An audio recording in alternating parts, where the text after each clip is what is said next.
ህይወት አስቸጋሪ በሚሆንበት ጊዜ ለመረጋጋት የሚረዱ መንገዶች። ሰላም ቤተሰቦቼ እንዴት ናችሁ? ዛሬ የምንመለከታቸው ህይወት አስቸጋሪ በሚሆንበት ዘመን የምንረጋጋበት መንገድ ነው ማለት ነው። የእግር ጉዞ ማድረግ፣ ከራስ ጋር ማውራት፣ ለራሱ ጥሩ ነገር በማድረግ ራስዎትን መሸለም። እንግዲህ ህይወት አስቸጋሪ ስትሆን ራሳችንን ማበረታታት መቻል አለብን።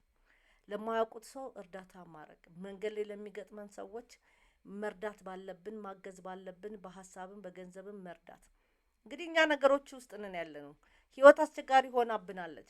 ከዛ አስቸጋሪ ነገር እንድንወጣ መረጋጋት እንዲኖረን እነዚህ ነገሮች ማድረግ ይጠቅመናል።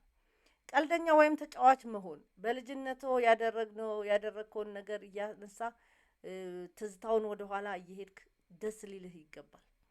እያጋጠመው ስላለ ሁኔታ ማወቅ፣ ለምን መጣ፣ ከዚህ ነገር ምን እማራለሁ ብሎ ማሰብ፣ ለነገ የሚሰሩትን ስራዎች ዝርዝር ማታ መጻፍ፣ በደንብ የሚችሏቸውን 20 ነገሮች መጻፍ፣ ትንሽም ቢሆን ወደፊት መራመዱትን መቀጠል። እንግዲህ ህይወት አስቸጋሪ ነው፣ አስቸጋሪ ሆኖብናል። ስለዚህ መቀጠል መቻል አለብን፣ ግድ ነው። መረጋጋት ስንረጋጋ ነው መቀጠል የምንችለው። እንድንረጋጋ የሚረዱ ነገሮችን ነው እያየን ያለ ነው ማለት ነው።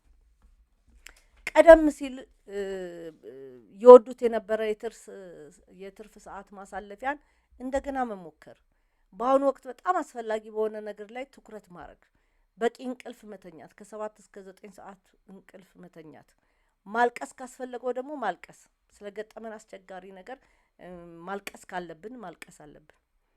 ከራሳችን ጋር ይሄ ከላይም ብየዋለሁ፣ ከራሳችን ጋር ማውራት። እኔ በጣም ነው የምወደው ከራሴ ጋር ማውራት። የሚመለከተኝ ሰው ግን አይ ራይል እኮ ብቻውን እያወራች ነው ያው ለቃለች ምናምን ሊሉ ይችላሉ፣ ይበሉ። እኔ ግን በጣም ነው የምወደው ከጌታዬ ጋር ማውራት፣ ከራሴ ጋር ማውራት። ራይል ጀግና ነሽ፣ ራይል አንቺ ብቻ ነሽ ለራስሽ የሚለውን ነገር እነግራታለሁ። ማስታወሻ ዲያሪ መጻፍ፣ ሌሎች ሊያበረክቱ የሚችሏቸውን መልካም ነገሮችን ደግሞ ማስታወስ። አጠገባችን ያሉ ጥሩ ሰዎች ሊሆኑ ይችላሉ፣ ሌሎችም ሰዎች እንደዚሁ ማለት ነው። ቤተሰቦቼ አስቸጋሪ ነገር ሲገጥመን መረጋጋት ግድ ነው። ያልተረጋጉ ሰዎች ነው ችግር ላይ እየገጠማቸው ያለው።